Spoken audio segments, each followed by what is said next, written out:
da consecuencias como el exceso de producción de progesterona. Pero cuando ha habido una inducción de ovulación, pueden haber hasta 8 cuerpos lúteos, y eso puede predisponer precisamente a una mala implantación de algo que se haya logrado en relación a la ovulación. Entonces, esas son las técnicas de fertilización. En este caso no es in vitro, es por inducción de ovulación. Entonces también tiene que ver en una mujer que no se puede embarazar, que le colgamos la razón y se le da el tratamiento y resulta que lo que provocamos es un embarazo ectópico.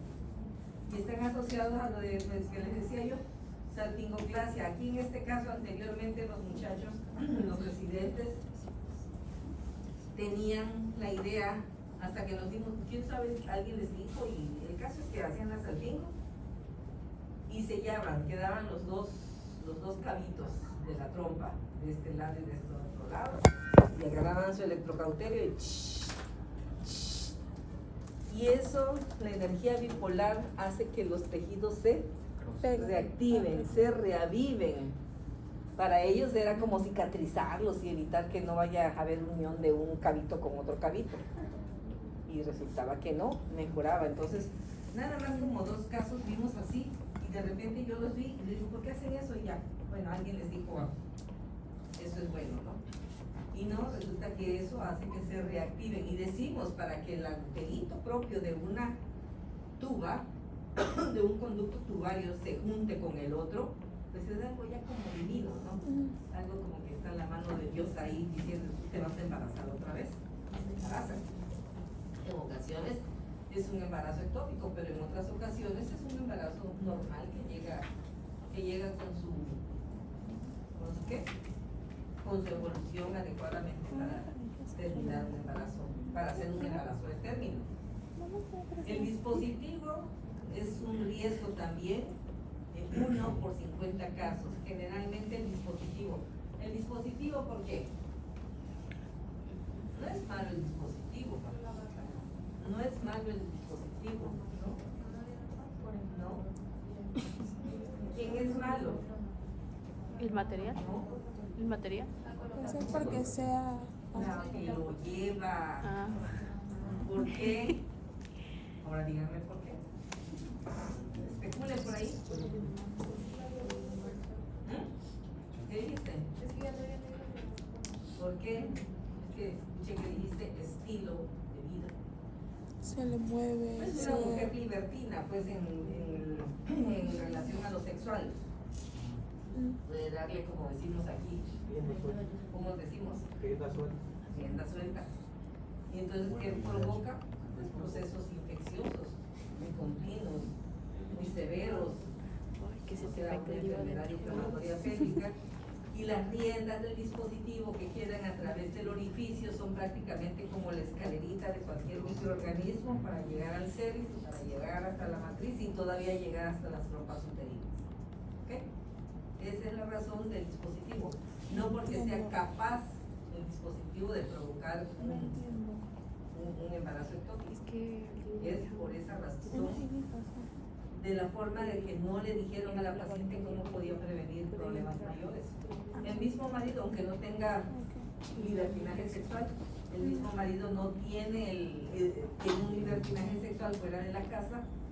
Cuando llega a la casa, pues quiere más, pero ya dijimos, por ejemplo, el albañil, el campesino, todos estos no tienen la precaución de hacerse un aseo antes de una relación sexual, y eso predispone mucho. Acuérdense que en el espectro del varón, en el prepucio, ahí es donde está el factor de riesgo. ¿Okay? Entonces, pues, son muchos factores que se pueden juntar. Pero hay riesgos también que se pueden sumar. Ya decíamos esto, fertilización puede ser in vitro. Aumenta el riesgo de embarazo heterotópico. ¿Saben qué es un embarazo heterotópico? El embarazo que se da como si fuera un gemelar, uno por fuera de la cavidad uterina y otro dentro de la cavidad uterina. Ese es el embarazo heterotópico. Puede ser un embarazo gemelar, pero se puede implantar uno por allá y otro por acá. El tabaquismo, se asocia a alteración movilidad tubárica y a la respuesta inmune alterada. Siempre decimos, el tabaquismo ayuda, el tabaquismo no ayuda en otro tipo de situaciones. Pero este es el mecanismo que se le busca al tabaquismo, que le demostramos al tabaquismo. Y el uso de duchas vaginales que aumenta 3 veces, eso más que nada por la presión. En este caso, este aparatito pues somete a presión a la vagina y desafortunadamente si hubiera un proceso infeccioso en esa vagina, pues fácilmente puede lanzar a los microorganismos hasta dentro de la cavidad uterina. Hay otras técnicas, aquí por ejemplo, esto se le llama salpingoneostomía o salpingostomía lineal. Antemesentérica la técnica, ese es el nombre de la técnica. Cuando hay un ectópico aquí y llegamos a tiempo, descubrimos por los factores de riesgo de la paciente que es candidata a ectópico y hacemos lo ideal, no permitimos que se rompiera esa trompa por estallamiento. Entramos a operar y le hacemos una incisión en este sitio para tratar de evacuar lo que está como contenido en la luz de la trompa. Esta es una trompa uterina.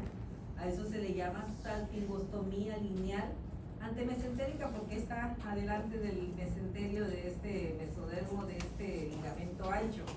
Por eso se le llama antemesentérica. Después de que hicimos esto, de que evacuamos esta cavidad, así se deja abierta, se lava totalmente la cavidad y se deja abierta. Esto también puede ser causante de otra vez el embarazo ectópico, pero bueno, a lo mejor en la misma trompa, eso sería lo mejor, ¿no? Por esa técnica quirúrgica.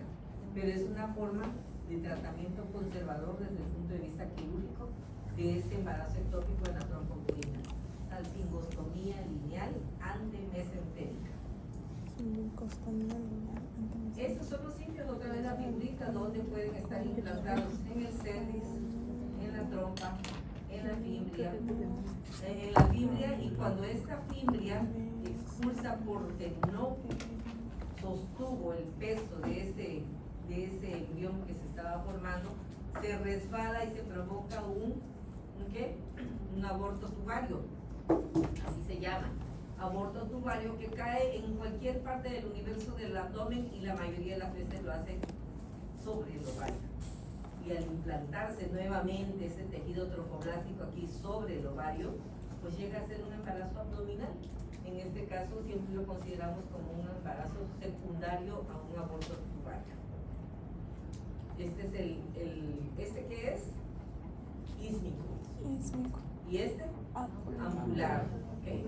Aquí desde el intersticial, el intersticial llega a quedar en este sitio, en esta zona, que es el que les mostré con el crecimiento, que permite el crecimiento hasta de 12 o 13 semanas. Estos otros crecimientos son de 6 a 9 semanas cuando mucho, y se rompe el tejido.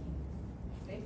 Entonces, en este que vimos anteriormente, aquí, pues lo logramos a tiempo de 4 o 6 semanas cuando mucho, fue la duración de este embarazo para poder propiciar un tratamiento conservador. ¿Okay? De lo contrario, lo que sucede es que se estalla el tejido propio de esta cavidad o de este cuerpo de la trompa y pues se rompe la trompa y ahí sí ya no hay nada que hacer. Una trompa estallada por un embarazo ectópico no tiene reestructuración. Entonces el más frecuente lo tenemos en el ángulo en un 70%, istmo 12, fibria 11, intersticial muy bajo, en el ovario 3.2, pero ese por un aborto secundario, y en el abdominal 1.3 es donde toma esa situación de porcentaje. Como patogenia tenemos que es una salpingitis crónica en el 90% de los casos. Cuando haya un ectópico en una mujer, definitivamente piensen en que esa mujer tuvo ese problema por una enfermedad inflamatoria pélvica que engrosó al tejido tubario, pero sobre todo, ¿qué fue lo que le dañó? ¿Qué le dañó?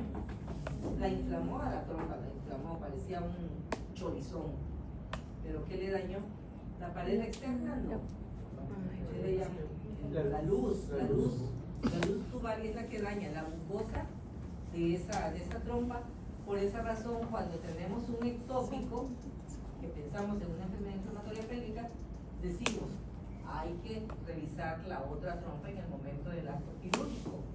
Hay que revisarla porque de lo contrario, muy probablemente la enfermedad inflamatoria pélvica sí se da bilateral, no es unilateral siempre. Se puede dar bilateral. Y entonces tenemos tratando al ectópico que se rompió, o lo que sea que estuviéramos haciendo conservador o como sea. Pero la otra trompa también puede estar alterada.